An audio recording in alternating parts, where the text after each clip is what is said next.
அனைவருக்கும் வணக்கம். இப்போ மதுரையில் நடந்த அலங்காநல்லூர் ஜல்லிக்கட்டில் திமுக பண்ண கூத்தெல்லாம் பார்த்தீங்கன்னா தெரியும். என்னென்னா, ஜல்லிக்கட்டை தடை பண்ணது திமுக கவர்மெண்ட் தான். திமுகவும் காங்கிரஸ் சேர்ந்து தான் ஜல்லிக்கட்டு போட்டியை தடை பண்ணாங்க. அப்புறம் மக்கள்லாம் போராட்டம் பண்ணி இந்த ஜல்லிக்கட்டுக்கு வந்து போட்டி நடத்தலான்னு சொல்கிறது நம்ம மோடி பாரத பிரதமர் மோடி அவர்கள் தான்.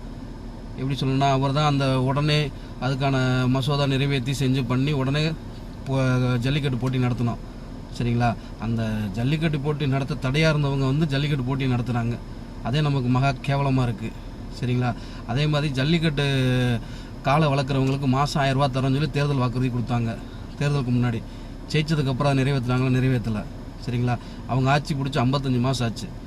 இன்னும் அதை நிறைவேற்றாமே ஜல்லிக்கட்டு போட்டியும் பார்க்க வராங்க, துவங்க வராங்க. சரிங்களா? இவர் துவங்க வராருன்னா இவர் துணை முதலமைச்சர் வரான்னு சொல்லிட்டு 10:30 வரைக்கும் போட்டி நடத்தாமல் நிறுத்தி வச்சுருக்காங்க. எவ்வளோ அராஜகம், எவ்வளோ அட்டுழியம் பாருங்கள். ஒரு பாரம்பரியமான விளையாட்டை ஒரு துணை முதலமைச்சருக்காக லேட்டாக ஆரம்பிக்கிறாங்க.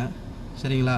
அப்போ அந்த 55,000 அந்த காலை வளர்க்குறவங்களை ஊக்குவிக்கிறேன்னு சொல்லி 1000 ரூபா தரேன்னு சொல்லி தேர்தல் வாக்குறுதி கொடுத்து ஜெயிச்சுட்டு அந்த காசும் கொடுக்கல, மாதம் 1000 ரூபா கொடுக்கல. 55 மாதம் ஆச்சு. அப்போ ஒவ்வொரு காலை வளர்ப்பவருக்கும் 55,000 ரூபா கொடுத்துருக்கணும், கொடுக்காம எந்த மூஞ்சியை வச்சு அந்த ஜல்லிக்கட்டு போட்டியை ஆரம்பிக்க வராங்கன்னு தெரியல. சரிங்களா? அதே மாதிரி ஒரு தேர்தலுக்கு முன்னாடி நாங்கள் அனைத்து மகளிருக்கு 1000 ரூபா தரோம்னாங்க. ஜெயிச்சதுக்கப்புறம் என்ன பண்ணாங்க? தகுதியான மகளிர்னு சொல்லிட்டாங்க. சரிங்களா? இதே மக்களை ஏமாத்துகிற வேலையத்தையும் திமுக அரசு செஞ்சுக்கிட்டே இருக்குது. சரிங்களா?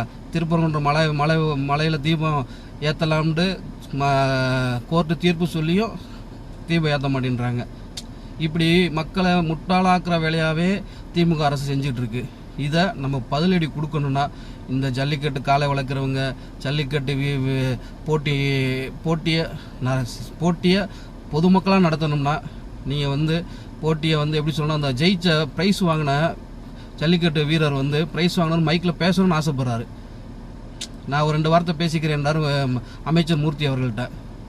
அதை பேச விட மாட்டேன்றாங்க. அது எப்படி சொல்கிறது, அது வந்து எவ்வளோ ஒரு அராஜகத்தின் உச்சம். ஜெயிச்சவரை நாம் வெற்றியை வந்து மக்களோட பகிர்ந்துக்கணும்னு ஆசைப்படுறாப்புல. அதை கூட பேச விடலாட்டி எப்படி சொல்கிறதுன்னு தெரிலங்க. எப்படி நீங்களாம் இப்படி இருக்கீங்க, இப்படி காட்டு மிராண்டித்தனமாக இருக்கீங்க.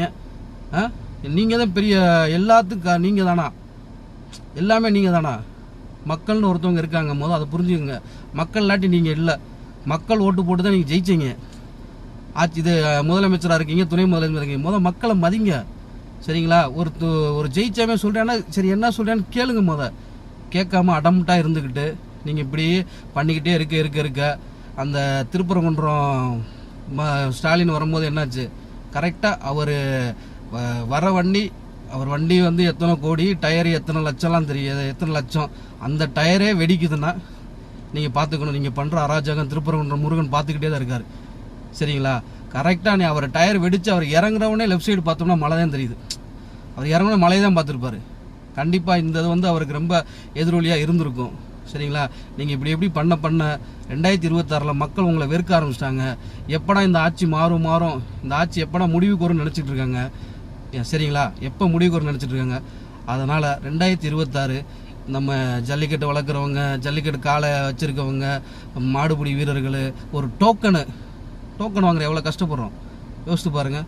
இந்த டோக்கன் கட்சிக்காரங்க மட்டும் தான் டோக்கன் வாங்குற, டோக்கன் கிடைக்கிற மாதிரி இருக்குது. இதெல்லாம் மாறணும். இதெல்லாம் ஒரு நல்ல வழி கொண்டு வரணும்னா கண்டிப்பான முறையில் உங்கள் பாதம் தொட்டு கேட்டுக்கிறோம். திமுக அரசுக்கு மட்டும், திமுக கூட்டணிக்கு மட்டும் ஓட்டு போட்டுறாதீங்க.